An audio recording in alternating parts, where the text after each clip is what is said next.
موضوع ہے وہ کون خوش نصیب ہے جس کو اللہ تعالیٰ قیامت میں اپنے سائے میں رکھے گا۔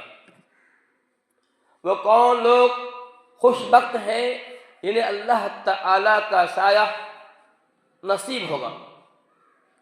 وہ کون لوگ سعادت مند ہیں جو روز قیامت اللہ تعالیٰ کے سائے کے تلے ہوں گے اور اتنی گرمی سے بچے ہوں گے۔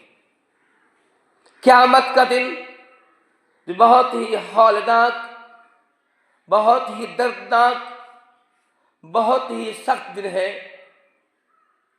یہ دن جو 50,000 سال کے برابر ہوگا۔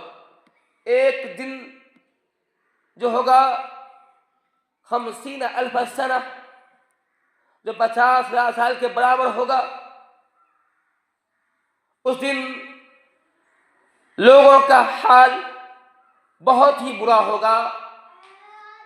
قرآن نے کہا کہ اس دن کی شدت کے بنا پر چھوٹے بچے، طفل جو ہوتے بچے بھی بوڑھے جیسے ہو جائیں گے، بوڑھے جیسے ہو جائیں گے، بوڑھوں جیسی ان کی حالت ہو جائے گی۔ اتنا سخت دن ہوگا، انبیاء کرام بھی پریشان ہوں گے۔ اس دن اللہ یہ فرماتے ہیں کہ سورج جو ہوگا 1 میل کے برابر ہوگا، 1 میل کے برابر ہوگا۔ پھر صحابی فرماتے ہیں کہ میں نہیں جانتا ہوں کہ میل سے کیا مراد ہے۔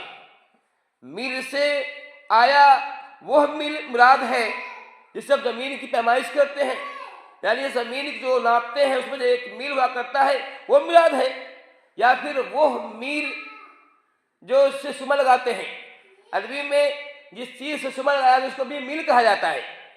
ہم پہلے زمانے میں ابھی بھی دیکھتے ہیں کہ کانچ کا بنا ہوتا ہے جس سے لوگ سما آنکھ لگاتے ہیں، تو اس چیز کو جس سے سما لگایا جاتا ہے، خواہ وہ لکڑی ہو، خواہ وہ شیشے کا بنا ہوا ہو یا لوہے کا بنا ہوا ہو، اس کو بھی عربی میں میل کہا جاتا ہے۔ تو صحابی فرماتے ہیں کہ میں نہیں جانتا کہ اس میل سے کون سا میل مراد ہے۔ محققین کہتے ہیں کہ سورج اتنا قریب ہوگا کہ لوگ سورج کو اپنے ہاتھ سے چھوئیں گے۔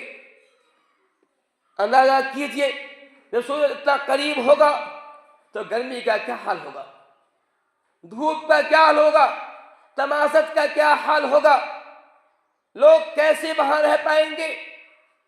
حدیث کے اندر ہے کہ کچھ لوگوں کے ان کے اعمال کے اعتبار سے اس کے پسینے جو ہوں گے اس کے ٹخنے کے برابر ہوں گے، کچھ لوگوں کے گھٹنا کے برابر پسینے میں ڈوبے ہوں گے، کچھ لوگ کمر کے برابر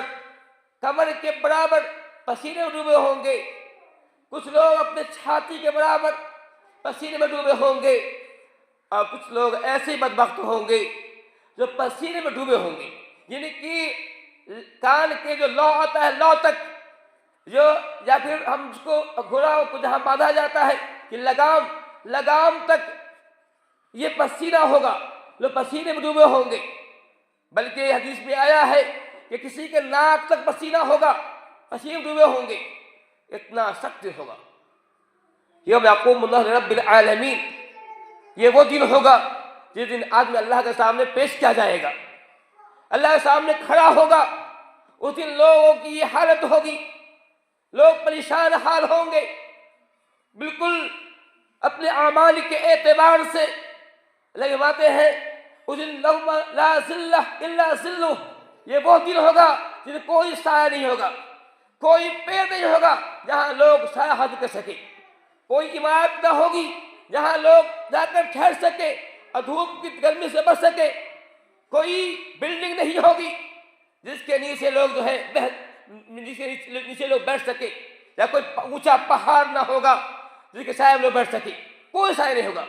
الا ظلہ، سوائے اللہ کے سائے کے صرف ایک سایہ ہوگا، وہ اللہ کا سایہ ہوگا۔ اسی سائے کے اندر کچھ لوگ آرام کریں گے، کچھ لوگوں کو پناہ ملے گی۔ وہ کون لوگ ہوں گے جسے اللہ کا سایہ نصیب ہوگا؟ وہ کون خوش بخت ہوگا جس کو اللہ کا سایہ نصیب ہوگا اس طرح کی گرمی سے شدت سے بچ پائے گا۔ احادیث کے اندر 7 لوگوں کا نام آیا ہے، 7 طرح کے لوگ ہوں گے، 7 قسم کے لوگ ہوں گے جسے قیامت کے دن اللہ تعالیٰ اپنے سائے میں رکھے گا۔ ایک حدیث میں آیا ہے اللہ تعالیٰ اپنے عرش کے سائے میں رکھے گا، دوسری حدیث میں آیا ہے کہ اللہ تعالیٰ اپنے سائے میں